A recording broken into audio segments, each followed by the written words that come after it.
Welcome to the Lead Every Day show. Our mission is to see a world well led. And our strategy to get there? To empower leaders like you to lead every day. So let's get to work. There's a chance your meetings are bad because you got too much information sharing going on. I know it sounds crazy. That's what we're going to talk about today on the Lead Every Day show. I'm Randy Gravett. And I'm Mark Miller. Now, I kind of lead in there with this idea we got too much information sharing, but I want to separate the idea of information sharing and what I would call performance management. We've been talking about mastering team basics the last few days, and specifically with these meetings that we're having. And we said earlier, a couple days ago, we said that meetings can be life-giving or they can be life-draining. I've been in so many meetings in the past where they were just, it just sucked the life out of me. It's just like, I've led some meetings and I walked away going, oh my goodness, that was not what I wanted. And I think part of it is because we've never really been taught how to lead meetings. Mm-hmm. And one of the most important things that happens in a meeting, I won't say all of it, there does need to be some information sharing, but how many meetings have I been in where, Carl, what are you working on? Tyler, what are you doing? Bill, what you got going on? There are a whole lot better ways to share that stuff. I mean, it's just a better way to use our time in a meeting too than to ask people, what are you working on? I mean, but we've all been in those meetings. There's a difference in information sharing and performance management. I love the idea when we go into a meeting, and I think I'll quantify it here and just say we always suggest that 75% of the time ought to be based on performance management, because that's what the meeting is just we said a couple of days ago, the leader told me, meetings are where you make your money. Well, this is how you make your money. It's what you do during that time that you have those people, get the right people around the table, but what do you do with them when you get them there? Performance management's where it's at for me. I love that. So let's talk about that today. You got a thought? I would just echo where you started. Meetings aren't adding value because the teams aren't working on the right things. And so if you assume that you have a team so that you can drive performance, whatever that looks like for you. I mean, you may be working in a hospital trying to save babies. Well, performance is how many babies you're saving. Yeah. Or working in a nonprofit trying to feed hungry people. Well, performance is how many hungry people you're feeding. Yeah. So it's not just sales and profits unless that's your jam, right? I mean, so that's why you meet. So that's that. Once you get that, then you can curate the topics from your list of infinite options. Yeah. What are the things that are most likely to help us drive performance? Okay, so the person's listening going, okay, I think I got a lot of information sharing going on at my meeting. What would be, when you say performance management, all that stuff you said, that's great, but let's unpack it just a little bit. Let's unpack it. Give us some examples of what needs to happen at my meeting if I really do want to drive performance. Okay, well, from time to time, you're going to do goal setting. Yeah. That's a performance management concept, right? What are we actually trying to accomplish? How are we going to measure success? What's a win look like?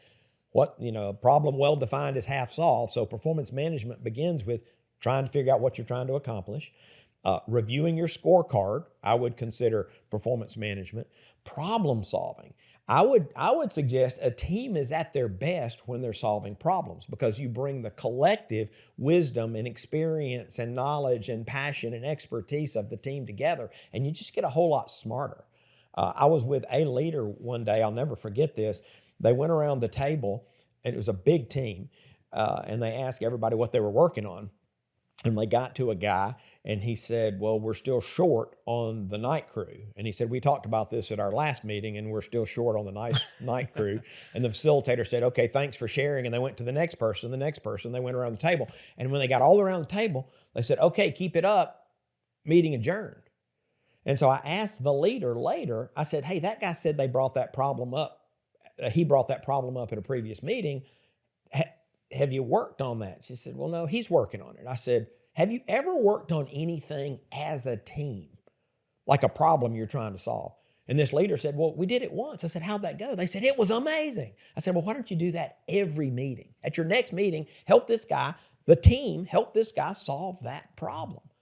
So problem solving is the heart of performance management. That's good. We're going to do an episode on problem solving tomorrow. I think I want to talk about that. Because I want to go into that a little more. But all right, give more things. A couple more. Yeah. Reviewing action items.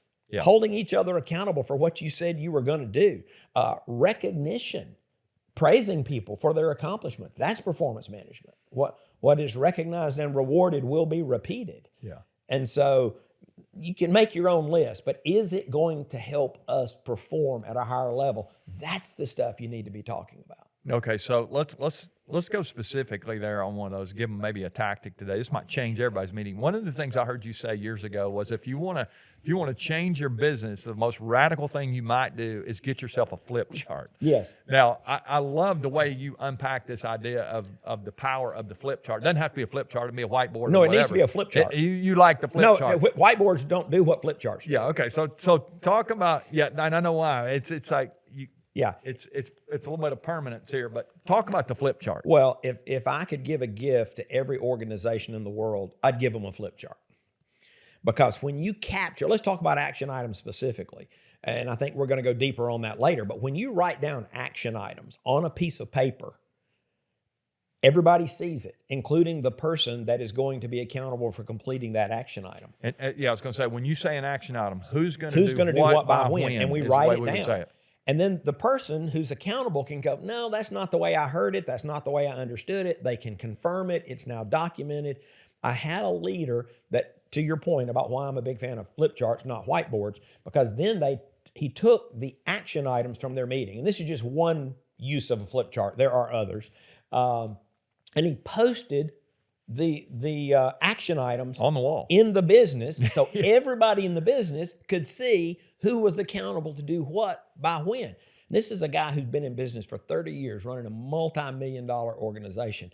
And he says that single act changed his business forever. He said, we used to just talk about stuff all the time. We never did anything. Yeah. And it was writing it on a flip chart and putting it up where everybody could see it changed the game. So what do you do when you put, Randy's going to do this by next Thursday, and we come back next Thursday and Randy hasn't done it? Let's talk about that for a second, because we need to have a little bit of accountability going on here to the. Sure. I mean, it's obvious. Yeah. It should be obvious. Notice when I said performance management, I don't know if I said it this way. But I was going to say this is document and review. Yeah, this is the review side of performance management, right? Yeah. So what you want to happen in your scenario, assuming it wasn't something of high urgency. If it was high urgency, you got to move into a different direction. But let's say I was supposed to call 2 new vendors by Thursday, and at next meeting, you say, hey, did you call those vendors? And I go, no, I didn't. Well, I think, again, generalizing here, an appropriate response might be, do you need some help with that? Right. Is there something that we can do to help you? And when is the new date? When can you? Exactly. So all of a sudden, I realized, that's not going to go away. And they've offered to help. And so there's a real high likelihood that I'll do it by the next time. Now, at some point, you've got to challenge an individual who can't do their action items. I had a team one time that confronted a team member because he had developed the habit of not doing his action items. And the team said, is this a character issue or a competence issue? Which I thought was fantastic team behavior. Because you actually want the team holding each other accountable. They're policing their You don't own want the locker room, leader having to do that. You want the team to do that. And in that particular individual's case, it was a character issue, and he ultimately left the team because he realized he was part of a group that was going to expect him to do what he said he was going to do, and that's not who he was as a human being. Yeah. So that's so good. Big deal about it. One more fun story. Some of you have never documented your action items. I found myself in a meeting one day as a new member of a team, and something was said that sounded like an action item. So I jumped up to the flip chart and I wrote it down, and I wrote the name of the senior leader in the room because it was going to be his action item. And I turned to him and said, when can you get that done? It's my first meeting. He's the senior leader, but it was clearly an action item. Yeah. The whole room burst into laughter when I asked the senior leader when he could get that done. Now, it wasn't my first rodeo, so I said, excuse me, is it not your practice to document your action items? And to that leader's credit, he said, no, it's not our practice, but I think it's a great idea, and I'll have that done by Thursday. Yeah. I think that changed the trajectory of that organization. It's like, quit talking about stuff you're not going to do. Yeah.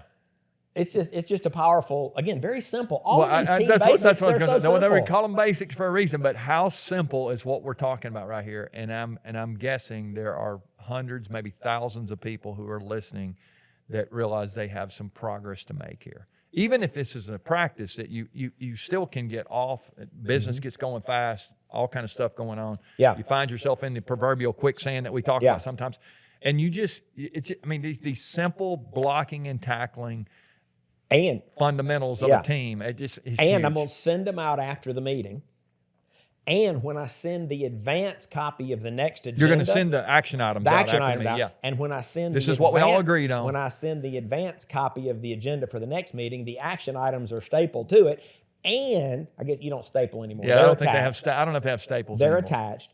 And you We're, see, we're blowing their minds with a flip chart. I So know. let's And on the agenda, it says we're going to review previous action items attached. That's on the agenda. It's on the Yeah, agenda. that is one of and the they're agenda items. attached. And so if I've know got it's an action coming. item and I get it 3 days in advance, I better get that done. This literally might change your business if you would just start week after week after week. Who's going to do what by when? Get the flip chart. I know you think, well, that seemed like, can we use technology? No. Get a flip chart, write it down. And literally, this could change your whole business. If you're struggling to have great meetings, one of the things you need more than anything else is this commitment to having action items, people going and doing stuff. It'll make your business better. All right, come back with us tomorrow. We're gonna dive into some of that problem-solving stuff we talked about. I can't wait to talk about that. Remember, the best leaders lead every day.